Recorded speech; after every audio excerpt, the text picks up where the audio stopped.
Welcome to Sinister Psyche, where we unravel chilling stories that grip the soul. Today, we expose the shocking words of a suspect who unleashed fire and chaos at Pearl Street Mall in Boulder, Colorado. Like, share, and subscribe to dive deeper into these intense tales. On June 1st, 2025 at 1:26 p.m., terror erupted at Pearl Street Mall in Boulder, Colorado. A peaceful group had gathered for Run for Their Lives, a weekly event to raise awareness for Israeli hostages held by Hamas since October 7, 2023. The march was calm, a quiet plea for justice.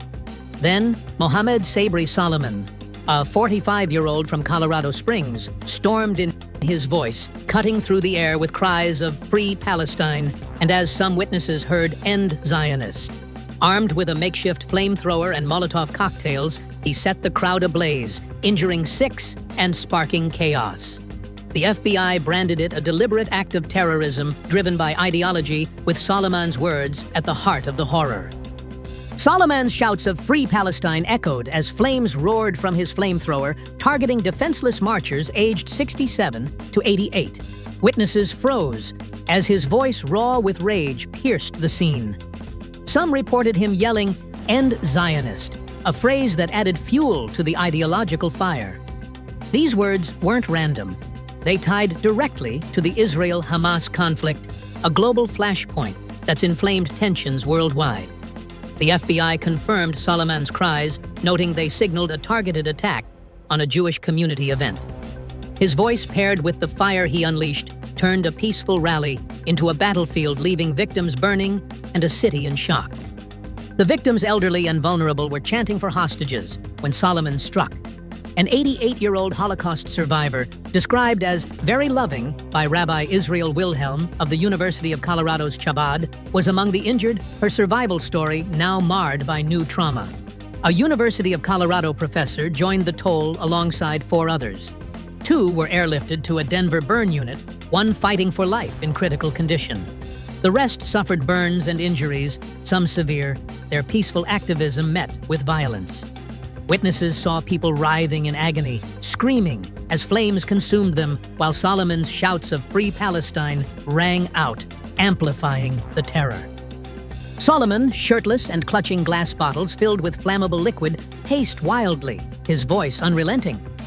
Videos captured him shaking the bottles, yelling "Free Palestine" as he hurled Molotov cocktails. The footage, raw and chaotic, showed him screaming his words, a chilling soundtrack to the violence. One witness, 19-year-old student Brooke Kaufman, saw 4 women burning on the ground, one entirely engulfed. She called 911, her voice shaking as Soliman's cries of "Free Palestine" continued haunting her efforts to help.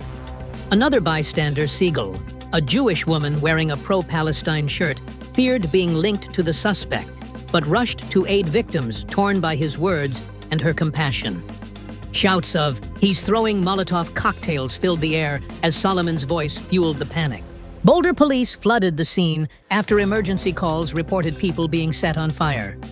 Officers zeroed in on Soliman, guided by witnesses pointing to the shirtless man still shouting, "Free Palestine."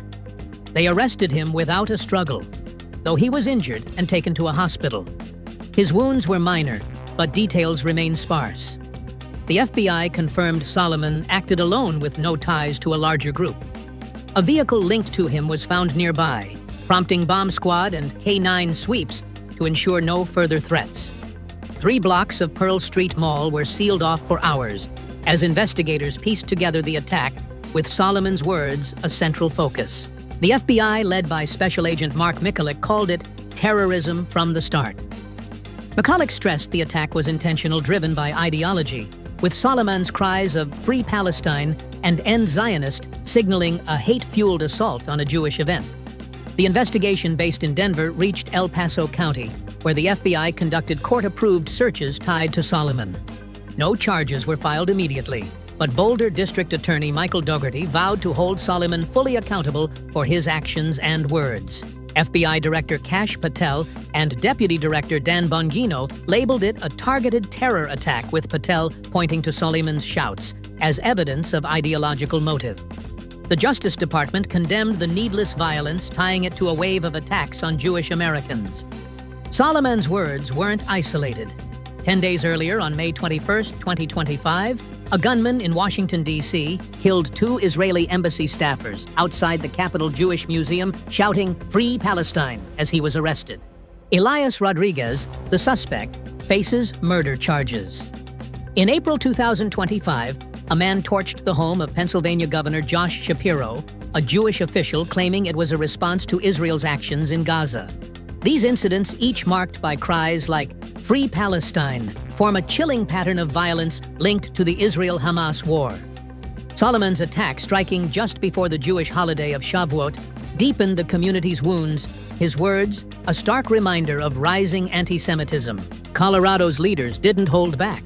Governor Jared Polis, who is Jewish, called it a heinous act of terror, unthinkable, as the Jewish community faced another assault. He prayed for the victims and backed the investigation shaken by Soliman's hateful cries. Attorney General Phil Weiser branded it a hate crime, noting the targeted attack on a Jewish group with "Free Palestine" as its rallying cry. He insisted violence is no answer to ideological divides. Senators John Hickenlooper and Michael Bennet denounced the hate-saying Soliman's words and actions have no place in Colorado. The Boulder Jewish community, in a joint statement, grieved, rattled by the suspect's screams, but calling for unity. Run for their lives. Organizer Rachel Amaru labeled it blatant anti-Semitism, vowing to march on despite Soliman's chilling words. Nationally, the outrage was fierce. Senate Minority Leader Chuck Schumer, a prominent Jewish Democrat, called the attack horrifying, demanding an end to anti-Semitic violence fueled by cries like Soliman's. Director of National Intelligence Tulsi Gabbard confirmed the National Counterterrorism Center was aiding the FBI, probing the ideology behind Free Palestine. Homeland Security Secretary Kristi Noem said her department was coordinating with the FBI, promising updates. President Donald Trump was briefed, though the White House stayed silent. Israel's Foreign Minister Gideon Sa'ar expressed shock, calling it a terrible anti-Semitic terror attack, with Soliman's words targeting Jews directly. The attack came amid global unrest. The Israel-Hamas war, sparked by Hamas's October 7, 2023 attack on Israel, has ignited tensions worldwide. In the U.S., anti-Semitic hate crimes have surged, while pro-Palestinian protests face accusations of anti-Semitism from conservative leaders. The Trump administration's hardline policies, detaining pro-Palestinian protesters without charges and defunding universities allowing such protests, have split the nation. Some see them as necessary. Others call them overreach. Soliman's cries of "Free Palestine" and "End Zionist" tapped into this divide, turning a local event into a global flashpoint. The Boulder attack, like the D.C. shooting, amplified debates over free speech, hate crimes, and ideological violence. Witnesses painted a grim picture. Kaufman told reporters she never imagined such horror in Boulder. "You don't expect to hear 'Free Palestine' while people burn," she said, her voice heavy. She saw Soliman waving bottles, his shouts unrelenting as the crowd scrambled. Seagal's fear of being tied to Soliman's words, despite her pro-Palestine stance, underscored the attack's divisive power. Social media videos spread fast, showing Soliman, bottles in hand, screaming "Free Palestine" as police closed in. The raw footage shocked viewers, his voice a haunting echo of the violence. The FBI's investigation is digging deep. They're probing Soliman's background motives and what drove his cries of "Free Palestine" and "End Zionist." While they believe he acted alone, they're exploring every angle. Doherty promised charges matching the attack's gravity, with Soliman's words central to the case. The FBI's El Paso County searches suggest a broader probe, possibly into materials or contacts. Soliman remains in custody, his legal status unclear. Authorities haven't confirmed if he has an attorney, and his hospital stay complicates the timeline. The victims' stories break hearts. The Holocaust survivor, a beacon of resilience, now bears new scars from Soliman's fire and words. The professor, a respected scholar, was simply marching for justice. The other victims, all elderly, were targeted for their activism, their pain amplified by Soliman's hateful cries. The community has rallied with Jewish groups offering support. The Anti-Defamation League stressed the event's purpose, a weekly walk for hostages taken in 2002. 3. Never violent until Solomon's screams and flames. Public reaction exploded online. On X posts surged with fury and grief. Colorado Sun reported Soliman's arrest and his shouts of Free Palestine as he wielded the flamethrower. WFLA noted the FBI's confirmation of the attack's anti-Semitic roots. Vanay Merotra detailed the 6 injuries and Soliman's cries, while Kekmaximusk and Pambandi Agi called it terrorism, Bondi suggesting a travel ban. These posts, not definitive proof, capture raw public emotion, anger, fear, and calls for justice. Some, like Sleepless BKK, news spread unverified claims like Soliman being a recent Kuwaiti immigrant, showing misinformation's risk in tense times. The attack's timing just before Shavuot hit hard. For Boulder's Jewish community, Soliman's Free Palestine was a gut punch, a reminder of vulnerability amid rising anti-Semitism. Run for Their Lives had marched 604 days without incident. Amaru vowed to continue refusing to let Soliman's words silence them. But the trauma lingers. The community's statement spoke of being shaken yet united, a fragile hope against Soliman's hate. This fits a grim trend. The DC shooting with its Free Palestine cries the Pennsylvania arson, and now Boulder's end. Zionist screams form a wave of violence tied to the Israel-Hamas conflict. Each incident targeted Jewish victims. Ideological shouts raises questions about hate's roots. The FBI's quick terrorism label signals broader fears. Are these lone acts or a rising tide? The Justice Department's focus on ideologically motivated violence suggests more could come. Soliman's words, paired with his fire, made Boulder personal, a strike at a community's right to gather. What drove Soliman's cries? The FBI hasn't pinned down a motive, and Police Chief Stephen Redfern warns against early guesses. Some reports claim he posed as a landscaper to blend in a sinister detail if true.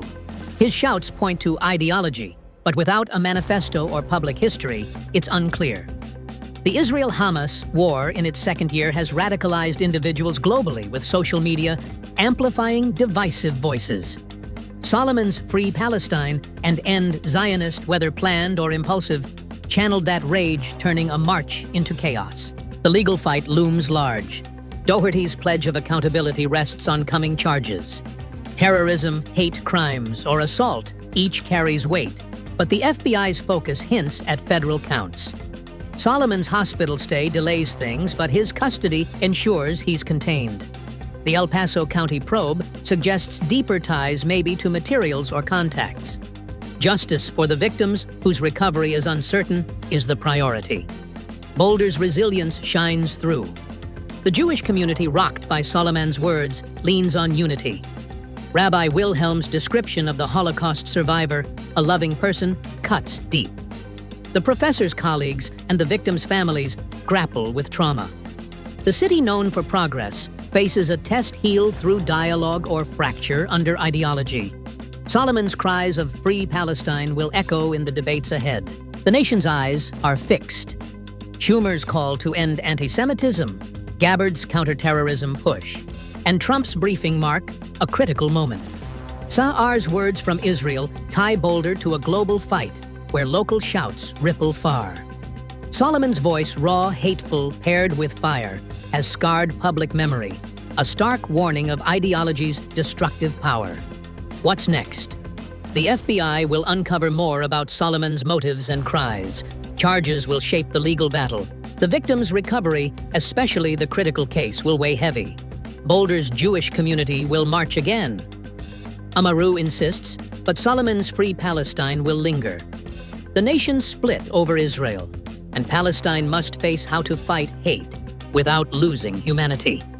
This story, driven by a suspect's words, burns with urgency. Soliman's cries of Free Palestine turned a peaceful march into terror. What do you think of this tragedy? Share below. Like, share, and subscribe to Sinister Psyche for more gripping stories. Hit the bell to stay updated, and we'll see you next time.